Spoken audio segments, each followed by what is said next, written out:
Bonjour, bonjour et bienvenue dans cette deuxième saison des éclaireurs.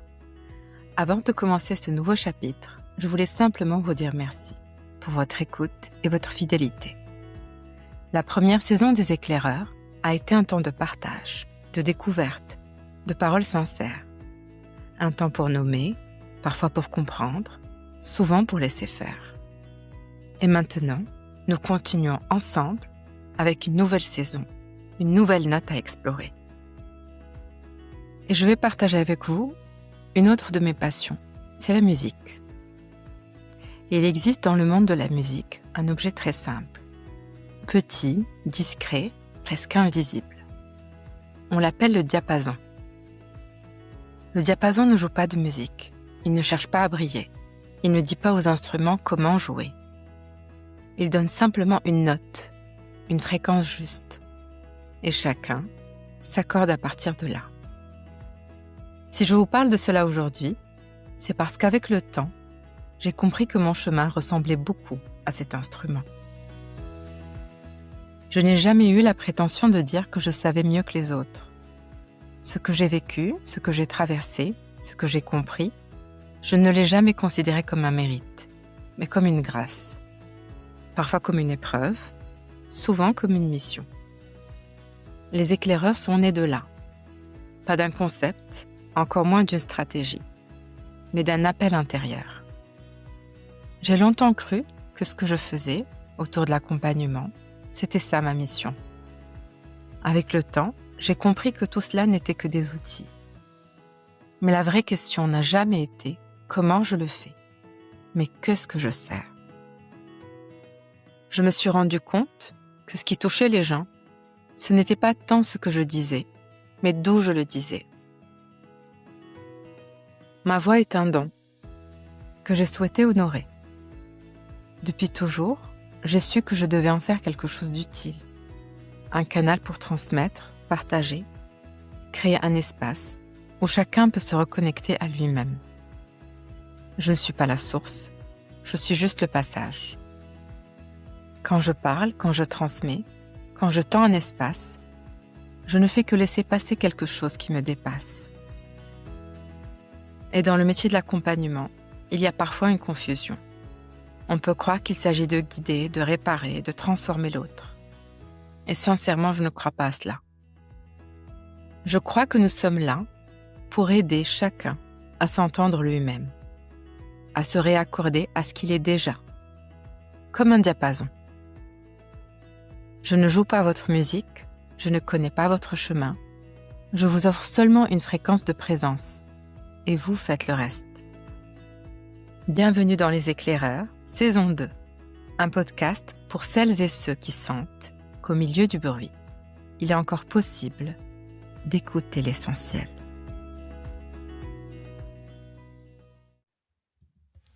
Bonjour et bienvenue dans ce dernier épisode de la série Les Éclaireurs spécial Ramadan. Dans l'épisode précédent, nous avons exploré le jeûne à travers le prisme du corps. Mais le jeûne ne s'arrête pas au biologique.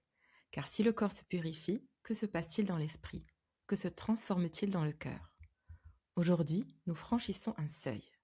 Nous passons du visible à l'invisible, du métabolisme à la conscience et du corps à l'âme.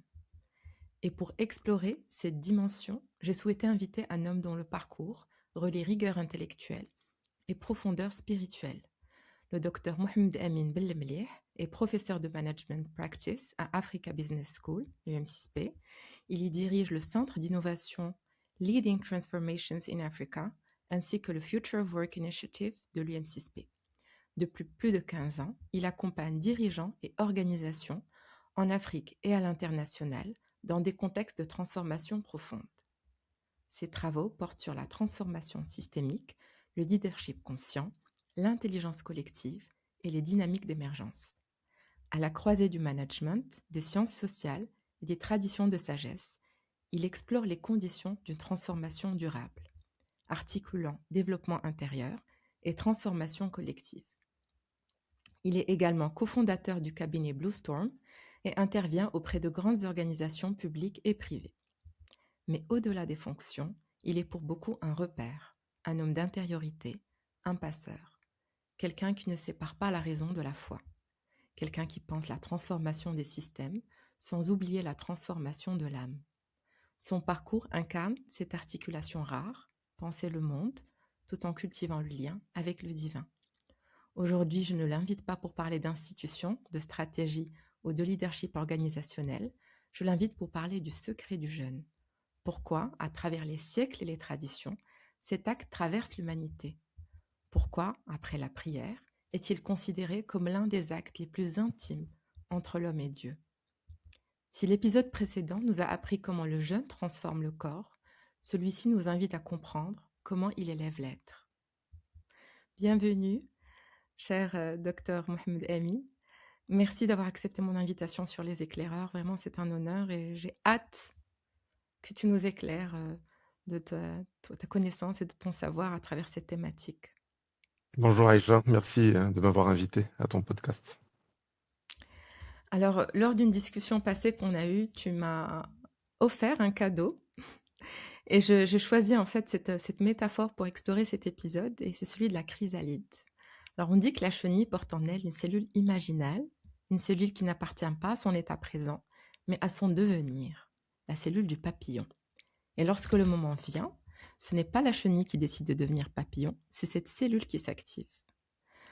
Donc, est-ce que tu penses que l'être humain porte en lui un état plus élevé déjà inscrit, un genre de cellule imaginale spirituelle qui est en attente d'activation? Effectivement, je t'ai parlé de la cellule imaginale. Peut-être je vais évoquer le contexte dans lequel moi-même j'ai découvert cette notion. En fait, c'était à l'occasion d'une rencontre à dîner à Paris avec un sociologue qui s'appelle Alain de Vulpian, qui est décédé depuis, qui a été le fondateur de Sociovision et qui a travaillé, entre autres choses, sur la métamorphose de la civilisation. Rien que ça.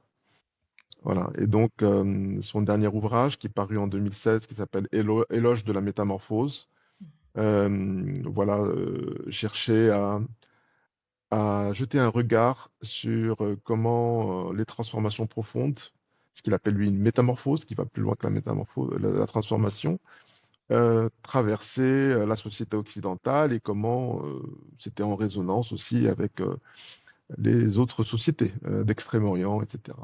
Une amie commune qui connaît voilà, mes intérêts éclectiques, intellectuels, s'est dit, tiens, ça serait intéressant de donner à converser avec Alain de Vulpian sur la civilisation arabo-musulmane, qu'il connaît moins, ou africaine.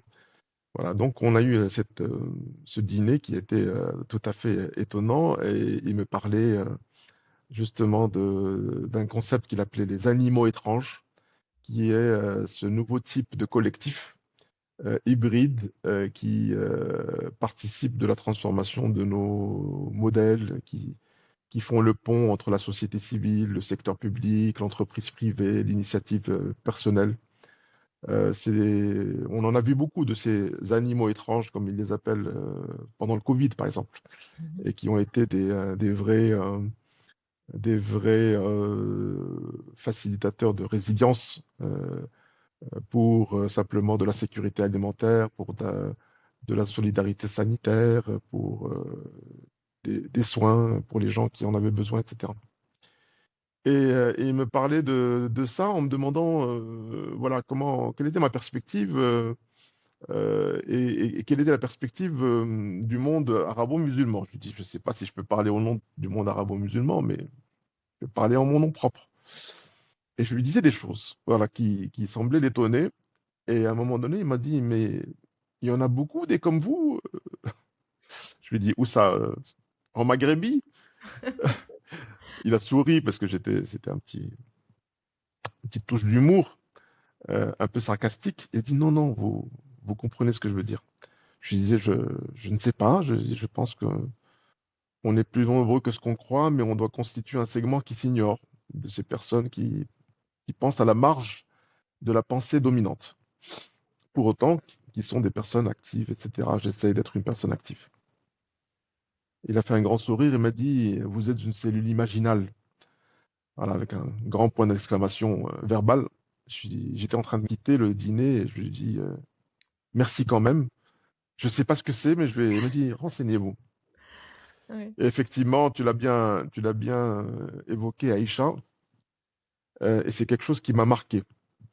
Parce que cette cellule imaginale, c'est une cellule effectivement de papillon dans un corps de chenille. Et c'est parce qu'il y a des cellules comme ça que l'évolution de la chenille, c'est pas une chenille d'un mètre ou d'un kilo qui serait assez monstrueuse. C'est un changement de nature. C'est une métamorphose. Et c'est le papillon. Évidemment, c'est pas simple parce que le processus de métamorphose implique qu'il y a une dissolution du corps Mhm. et une préservation du système nerveux central. Et c'est un moment de grande fragilité. J'ai une amie et collègue coach qui, qui me parle souvent de la période de bouillie de chenille. Mhm. Et quand on est en transition, La harara de chenille. quand- Mettons ça dans le contexte voilà, africain. Bessara de chenille. Voilà, donc quand on est en transition, on n'est plus dans ce qu'on était, on n'est pas encore ce qu'on est en train de devenir et qu'on ne sait pas encore finalement ce qu'on va devenir. On est dans cette sorte de bouillie de chenille si on ouvre la chrysalide. Quand on était enfant, certains d'entre nous, on faisait de l'élevage de vers à soie, enfin, et des fois, voilà, par inadvertance, peut-être on peut ouvrir, et on voit que c'est une bouillie, c'est rien.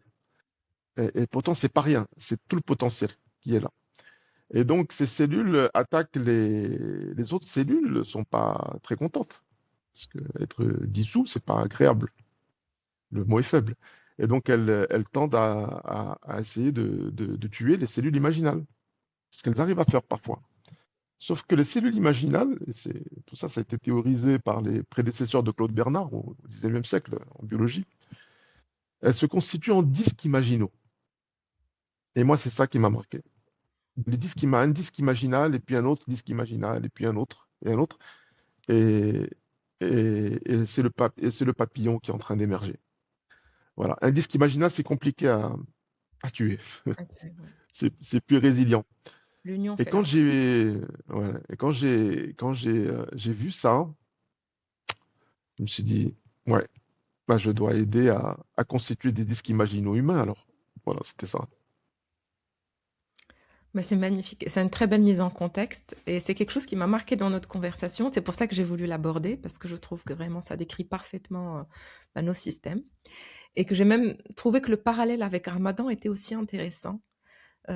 Est-ce que justement, Ramadan, c'est un genre de catalyseur de nos cellules imaginales spirituelles parce que c'est un genre de portail qui nous permet d'accéder à quelque chose de meilleur finalement. Qu'est-ce que tu en penses? Probablement, un ramadan, c'est une période de pause, d'arrêt et de présence.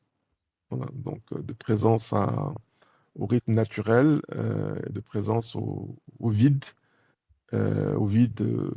littéral, au sens physique. On n'a pas de bol alimentaire dans le corps, mais on en a de la veille. Et c'est aussi un moment d'introspection, c'est un moment de contemplation, de méditation, si c'est bien fait. C'est vraiment tout l'esprit du mois sacré du Ramadan. Au-delà du simplement le fait d'avoir faim, c'est pas du tout ça.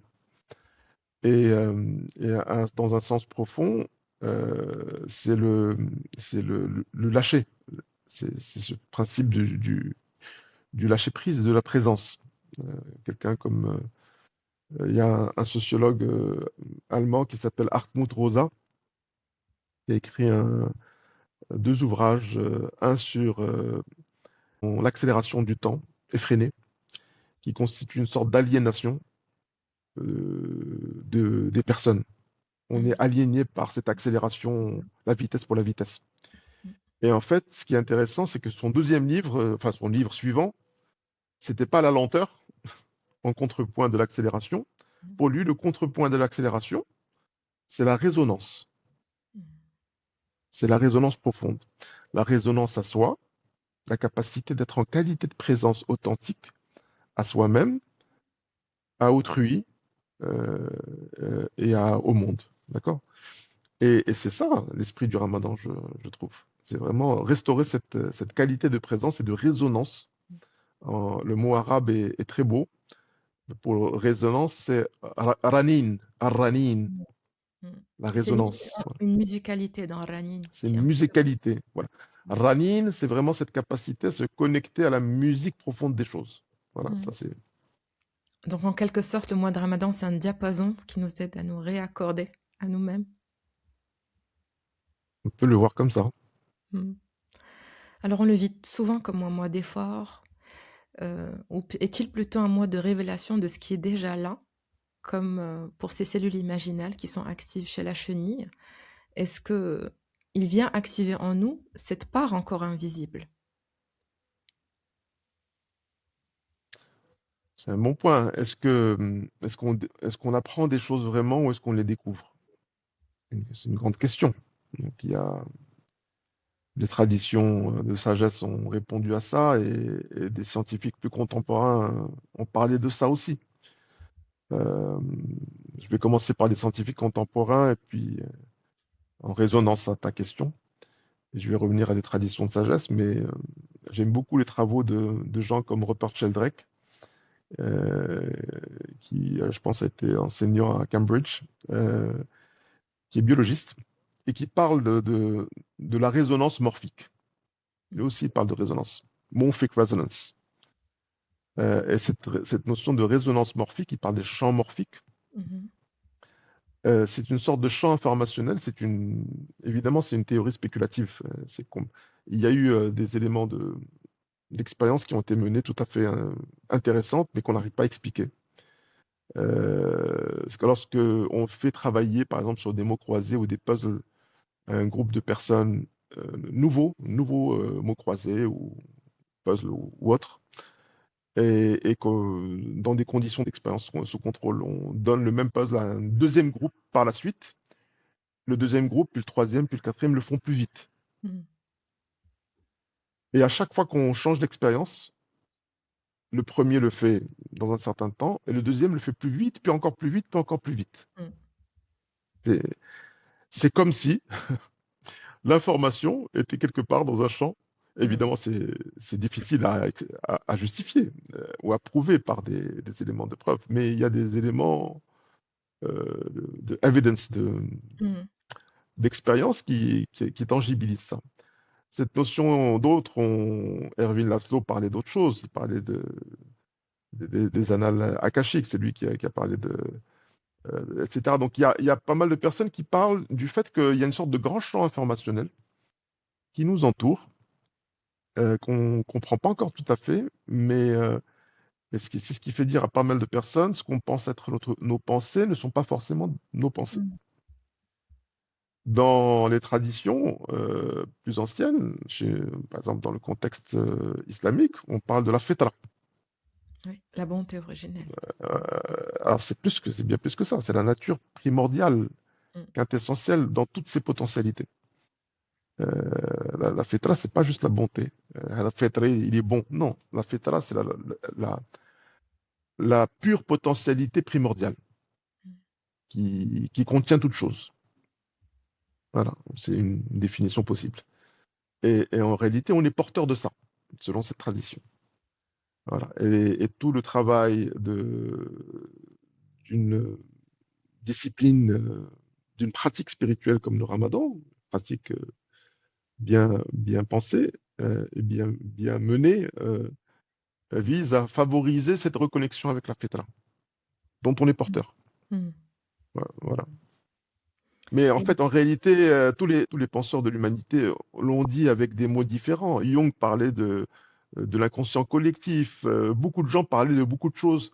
Mais quand on regarde toutes les traditions et même les perspectives de beaucoup de penseurs, la même idée revient et revient. Donc c'est interpellant. oui, l'histoire d'un éternel recommencement. Alors, pour en venir, Ramadan vient de Ramad, donc qui signifie la combustion, un feu intérieur qui ne perfectionne pas l'ancien être, mais le consume pour révéler un autre état. Donc le jeûne, est-ce qu'il transforme vraiment l'homme ou est-ce qu'il dissout quelque chose en lui, notamment l'ego? Il faudrait se connecter à une dimension très très spirituelle du ramadan. Parce que si on fait une pratique uniquement superficielle, Il n'y a que le jeûne au sens arrêt de la nourriture. Mais les textes, certains textes parlent du jeûne comme le fait de se couper de ce qui est autre que le divin. C'est ça le vrai sens du jeûne. Voilà. Donc, et donc, selon cette tradition, euh, la réalité, c'est qu'il n'y a que le divin. C'est le principe de l'expression du tawhid, la ilaha illallah. Et, c'est, et donc, c'est simplement l'autre que le divin est une illusion. Mm. Le jeune vise à lever cette illusion.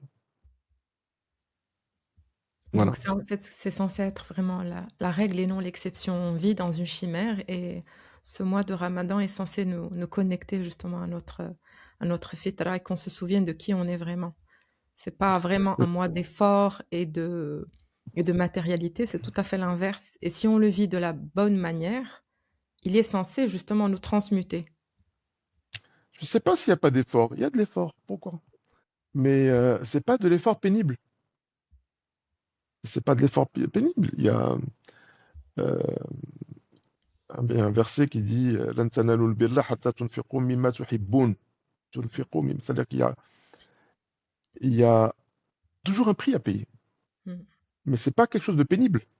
mm, En fait, n'importe quel cheminement intellectuel, spirituel, matériel, social, ça demande du travail, ça demande de l'intention, ça demande de la discipline en fait, ça demande d'être sérieux et engagé dans le processus. Et je pense que ça ne veut pas dire que c'est pénible ou que c'est douloureux ou que... Non, pas forcément. mm. C'est un investissement. C'est un investissement. C'est un engagement, c'est un don de soi. Alors cette citation, كل عمل ابن آدم له إلا الصيام فهو لي وأنا أجزي به. Pourquoi le jeûne est un acte invisible? Est-ce que personne n'est capable de déterminer c'est entre toi et ton créateur? Et personne n'est capable de de caractériser la pureté ou pas de ton intention ou de mon intention. C'est quelque chose qui est invisible, qui est dans le lieu du cœur. Donc, l'acte du jeûne, c'est un acte essentiellement invisible. Évidemment, il y a une partie qui est extérieure, mais ça se passe dans l'intériorité. Mm.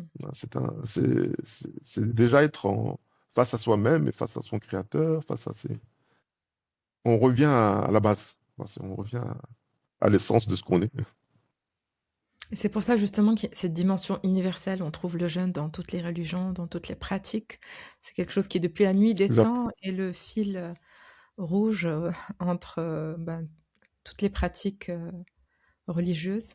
C'est parce que Tout à fait. justement, ça détient un secret universel et que chacun l'interprète, le voit comme il est, mais c'est une voie d'élévation, qu'on le veuille ou non, et ça dépend Bon, de nous de choisir la bonne voie, et ça dépend de nous, de nos efforts et de notre investissement pour nous élever. tout à fait. Tout à fait, Aïcha. Alors pour en venir à notre petite chenille que j'aime bien, dans le processus biologique, les cellules de la chenille, tu le rappelais tout à l'heure, attaquent les cellules imaginales car elles les considèrent comme étrangères. En quelque sorte, est-ce que pour faire le parallèle avec l'être humain, pourquoi résistons-nous à notre propre élévation intérieure?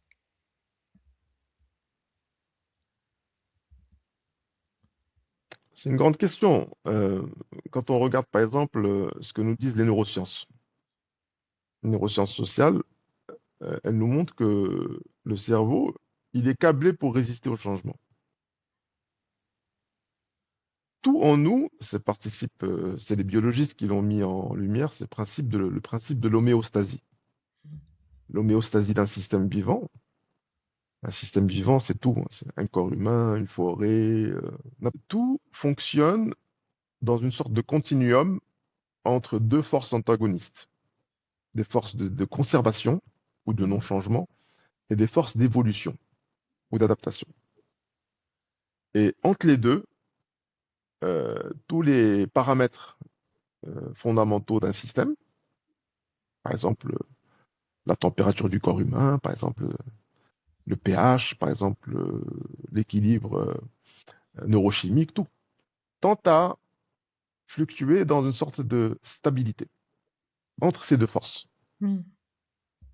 Même, je parlais des neurosciences, les circuits neuraux du cerveau, quand je reçois une information, est-ce que je me pose, enfin, je me pose, c'est une vue de l'esprit. Il y a un processing. Est-ce que je connais? Est-ce que j'aime ou pas? Pourquoi on aime autant les routines? On a tous nos petites routines. Mm. Parce que la routine réduit l'anxiété. Ça En fait, rassure. l'anxiété génère du cortisol Mm. dans le corps. C'est vraiment, c'est pénible pour le Oui, corps. On du aime, cortisol dit mode survie constant. c'est Donc, c'est en mode survie, voilà.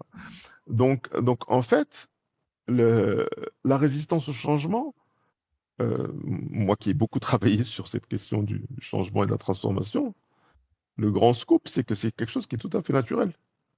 Beaucoup de gens ils disent ah la résistance au changement comme si c'est quelque chose de mauvais. Non, c'est tout à fait naturel. Du coup, on fait quoi? Ben, le vivant, c'est la capacité à prendre soin de ce qu'il ne faut pas changer et qui est essentiel. On peut l'appeler le socle de sécurité ontologique, le socle de stabilité essentiel de l'individu, du système, de l'être. Et en prenant soin de ce socle, comme quelque chose qui a de la valeur, qui est précieux, donc il faut honorer, on est en capacité à accueillir les forces d'adaptation. mm. Mais on y va one step at a time, un pas à la fois. D'accord? Et donc, tout ce qui nous mène dans le changement nous met en crise. Et la crise, quand on regarde l'étymologie, enfin c'est pharmacon. Le Ouais. pharmacon, c'est le remède poison. Mm. C'est à la fois Donc dans la l'opportunité crise, et le danger, tout dépend de à comment on la le fois, lit. Mm. l'idéogramme chinois, c'est le problème opportunité. Mm.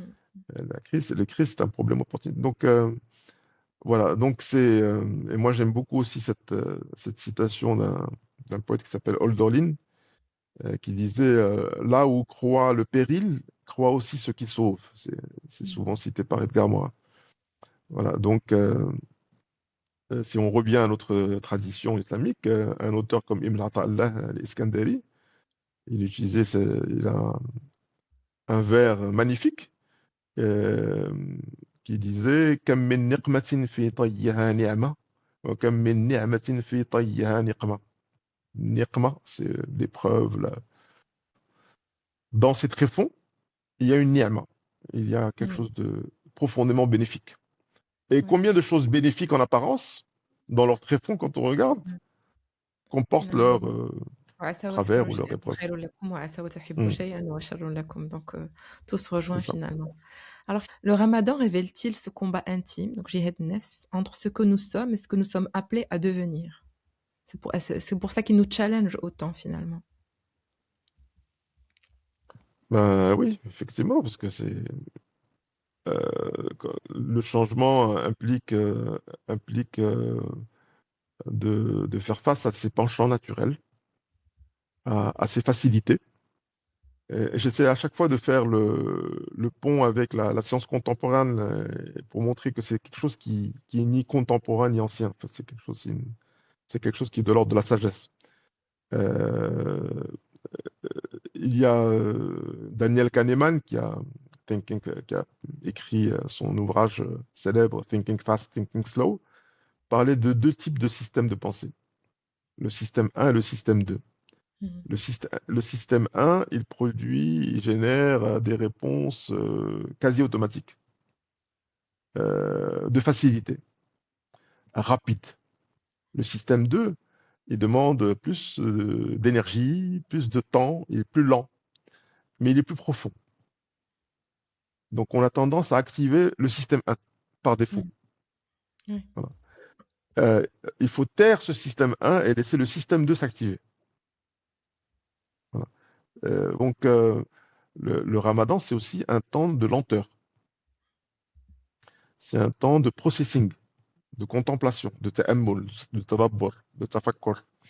C'est un temps qui est nécessaire aujourd'hui. C'est pas juste dans le champ de la spiritualité ou de la religion qu'on parle de ça. Même des auteurs comme Otto Scharmer au MIT, dans son processus de presencing, il a même fondé au MIT un institut qui s'appelle le Presencing Institute.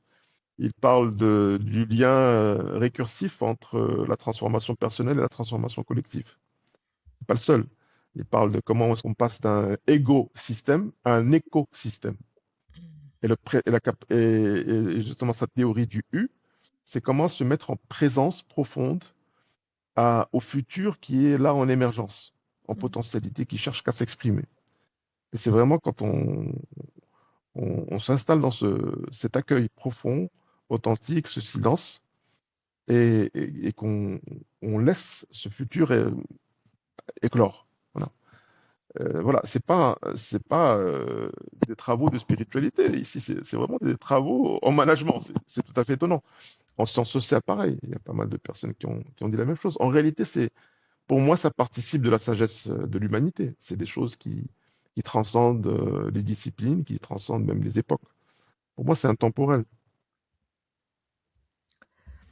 Alors, nous avons parlé du corps, mais le corps n'est-il pas simplement la porte? Qu'est-ce qui se passe dans le cœur lorsque le corps se tait, lorsqu'on l'affame?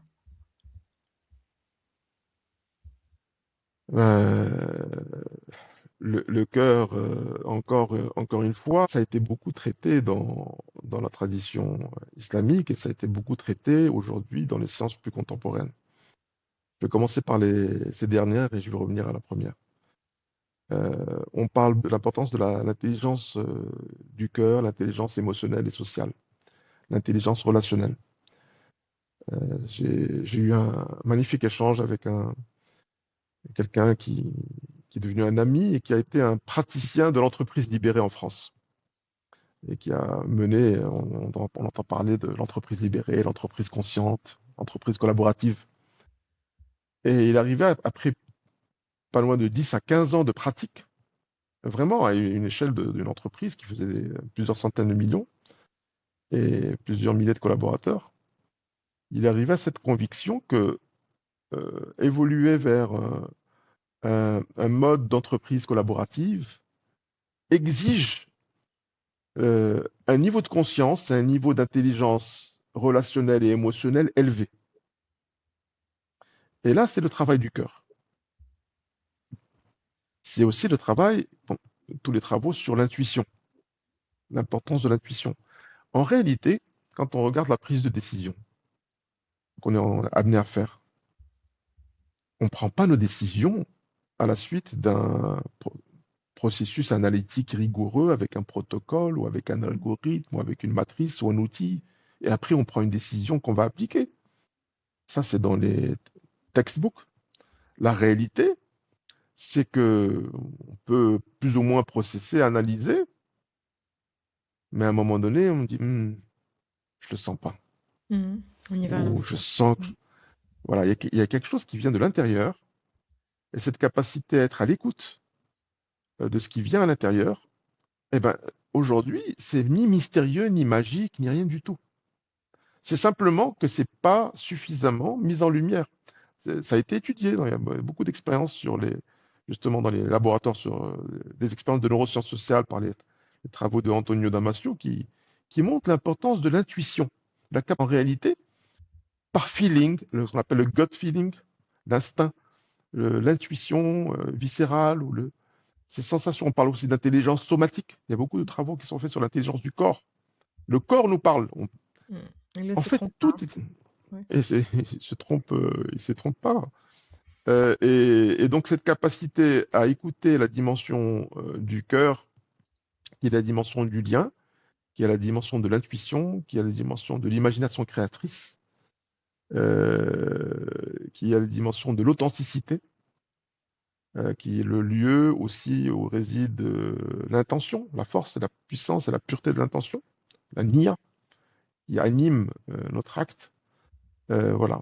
Donc, c'est sans grand étonnement que quand on s'intéresse au grand texte spirituel, on trouve autant d'écrits sur le qalb comme étant le véritable vaisseau spatial qui permet de voyager, de faire des voyages métaphoriquement pour l'être. Hein. C'est fondamentalement le lieu où se procède, s'opère le processus alchimique profond Mm. de l'être. C'est dans le cœur. Alors, pour en revenir encore à Ramadan, bien que tout ce dont on parle parle de Ramadan, parce que c'est justement juste un portail vers cet état profond dans lequel on est censé être. Le papillon, il ne retourne pas à l'état de chenille, mais pourquoi nous, on retourne à nos habitudes après Ramadan? Pourquoi on utilise ça comme une parenthèse et qu'on continue le reste de l'année comme si de rien n'était? Il est où ce champ morphique qui nous est censé nous apprendre et passer de prendre ces enseignements et d'avancer? Bah, c'est pas forcé ce que tu dis, c'est une généralité. Et d'abord, tout le monde n'évolue pas de la même manière. Donc je pense que le cheminement, c'est d'abord un cheminement personnel.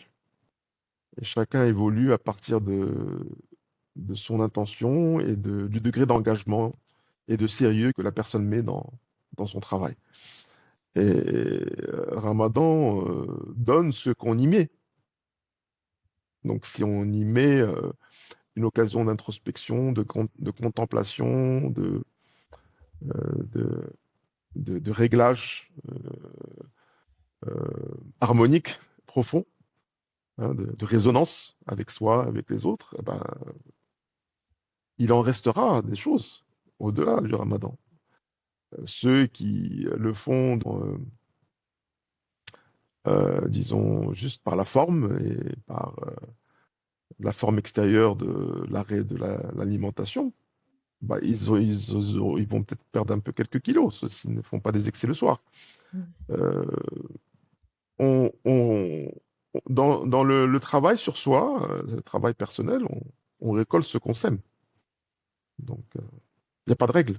Elle n'est pas extérieure à la personne, elle est intérieure. C'est ce que la personne, l'individu est investi dans son travail qui mesure ou qui donne la mesure de ce que la personne reçoit en retour. Bah, merci pour toutes ces sagesses. Et si tu veux bien, je vais clôturer avec une question un petit peu philosophique, mais je te laisserai nous dire ce que tu en penses. Est-ce que si la chenille savait qu'elle deviendrait papillon, elle aurait peur de la chrysalide? C'est un bon point. Euh, des, des fois, je me dis que heureusement qu'on ne sait pas exactement ce qui nous attend pour laisser l'effet de surprise. Et on dit souvent le but est dans le chemin. Je pense que c'est le chemin qui compte. C'est pas tant c'est pas tant la forme de papillon ou d'individu plus accompli ou plus, plus quelque chose. Mm. C'est pas ça qui compte.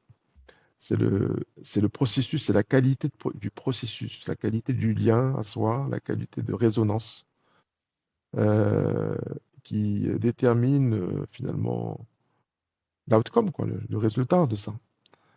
Euh, donc, euh, même quand on part avec une image du papillon ou de l'organisation cible ou de sa trajectoire idéale ou de sa potentialité ou de ce qu'on croit être sa mission sur Terre ou sa raison d'être ou sa vocation, etc. C'est utile, mais c'est une carte, c'est pas le territoire. Hein, comme on dit en PNL, on dit la carte n'est pas le territoire. Ça reste une carte. La carte, elle est utile pour cheminer. Et elle est utile pour rassurer. Mais on doit vraiment, et je pense que dans notre temps de chamboulement, de remue-ménage, remue-ménage,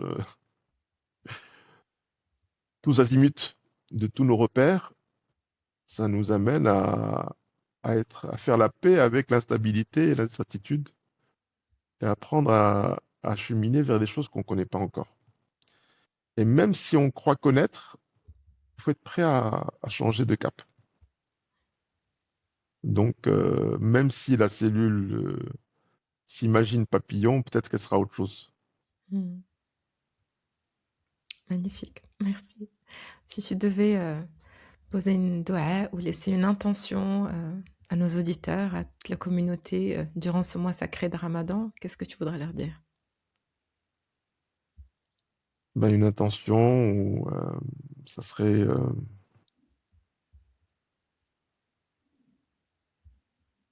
de profiter avec joie de la qualité de la résonance avec eux-mêmes et avec leurs proches, avec ceux qu'ils aiment. Voilà. Et prendre un moment pour s'offrir ce moment de calme, de présence et de résonance. C'est un cadeau précieux. C'est ce que je leur souhaite. Merci beaucoup, docteur Mohamed Amin. Merci pour ce temps que tu nous as offert, pour tes sagesses, et j'espère qu'elles éclaireront beaucoup de chemins. Et, Avec plaisir. Merci à toi. et Jazik, merci du fond du cœur. Merci. Alors, il y a des chemins que l'on ne comprend qu'en les parcourant jusqu'au bout. Et parfois, ce n'est qu'en se retournant que l'on voit le dessin. Cette série ramadanesque a commencé par une intention, une question simple, presque intime. Qu'est-ce que ce moi cherche à nous apprendre? Au-delà des formes, au-delà des habitudes, au-delà des automatismes. Dans le premier épisode, il y a eu l'ouverture. Le rappel que le jeûne n'est pas seulement une affaire de corps, mais un mouvement intérieur, un dépouillement choisi, un ralentissement volontaire dans un monde qui ne sait plus s'arrêter. Puis est venue la parole philosophique, une parole qui n'impose rien mais qui est claire. Avec Reza Mouraddessi, nous avons revisité le jeûne comme un archétype universel, présent dans toutes les traditions de sagesse. Le jeûne comme un seuil, comme un retrait fécond, et un espace où l'intention prend le pas sur la contrainte, où l'invisible devient plus réel que le visible. Ensuite, nous avons redonné la parole au corps, ce corps souvent oublié, parfois malmené, rarement écouté. Avec Hafeda Akhnol, nous avons exploré ce que la science commence à comprendre. Le repos, la régénération, la clarté, l'énergie qui circule autrement. Et nous avons senti que le corps n'est pas un obstacle au spirituel, mais l'un de ses chemins les plus sincères. Enfin, avec le docteur Mohamed Amin Belmelih, nous sommes entrés dans la chrysalide. Nous avons quitté la surface pour explorer la transmutation. Non pas devenir meilleur, mais changer d'état. Avec lui, le jeûne n'était plus seulement discipline, ni même régénération, il devenait passage. Un espace où l'ego se dissout doucement, où l'on accepte de ne plus se définir par ce que l'on consomme, ce que l'on montre, ce que l'on maîtrise. Un espace où l'être apprend à se laisser transformer. La chrysalide n'est pas confortable, elle est silencieuse, et pourtant c'est là que tout se joue. Nous avons parlé du jeûne comme d'un acte secret, un acte que personne ne peut vérifier, d'un acte qui appartient à Dieu seul, comme si le Ramadan nous invitait chaque année à entrer dans cette chambre intérieure, où l'on ne performe plus, où l'on ne prouve plus, où l'on se tient simplement. Dans toutes les traditions spirituelles, le jeûne n'a jamais été pensé comme une punition. Il est un seuil, un passage, un espace où l'on suspend l'automatisme pour entrer dans la présence, dans la résonance. Et dans l'islam, ce temps porte un nom particulier, Ramadan, un mot issu de la racine ramed, qui évoque la chaleur, la brûlure, non pas celle qui détruit, mais celle qui purifie. Le jeûne du Ramadan ne commence pas dans l'estomac, il commence dans l'intention. Ce n'est pas seulement le corps qui s'abstient, c'est l'ego qui apprend à se taire, les sens qui se reposent, le cœur qui devient plus attentif. Quand la fin arrive, quelque chose se déplace. L'énergie que l'on consacrait à consommer, à satisfaire, à remplir, se tourne vers l'intérieur. Et là, un autre paysage apparaît. Le silence devient plus dense, la prière est plus habitée, la pensée est plus claire. Les maîtres spirituels l'ont toujours su. El-Ghazali parlait du jeûne comme d'un affaiblissement volontaire de l'ego. Rumi, quant à lui, évoquait la faim comme une porte vers la lumière. Ibn Arabi voyait dans le manque une ouverture vers l'infini. Aujourd'hui, la science commence à mettre des mots sur ce que la sagesse pressentait depuis des siècles.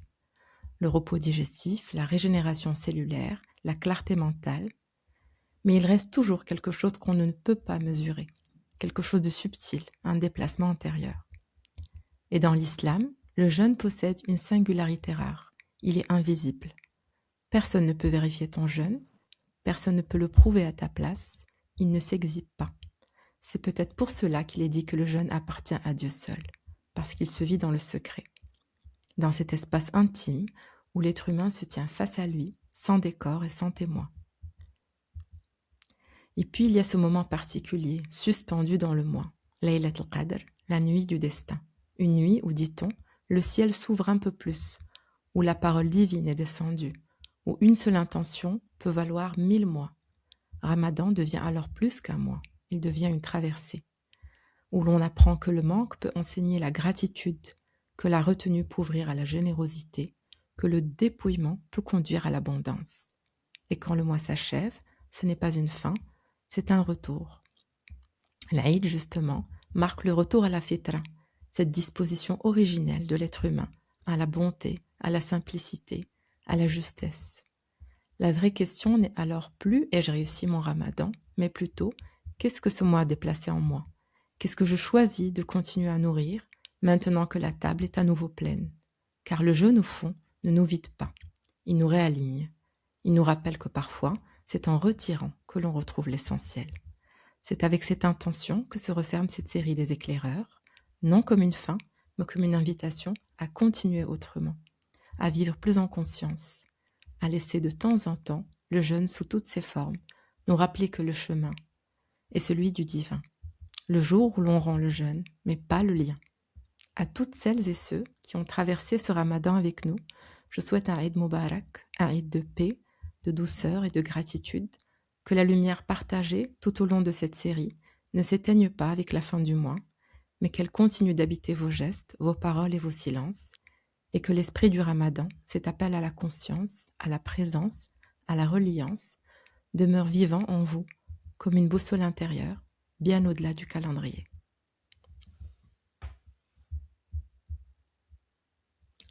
Merci encore, Dr Amine, d'avoir clôturé avec ta belle présence cette série avec nous. Et, Merci à toi, Aïcha. C'était une joie. Aïchazik, et beaucoup de lumière, beaucoup d'amour à tous nos auditeurs et à toute la communauté. Merci encore.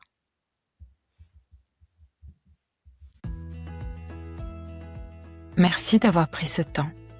Merci pour votre écoute, votre présence, votre fidélité.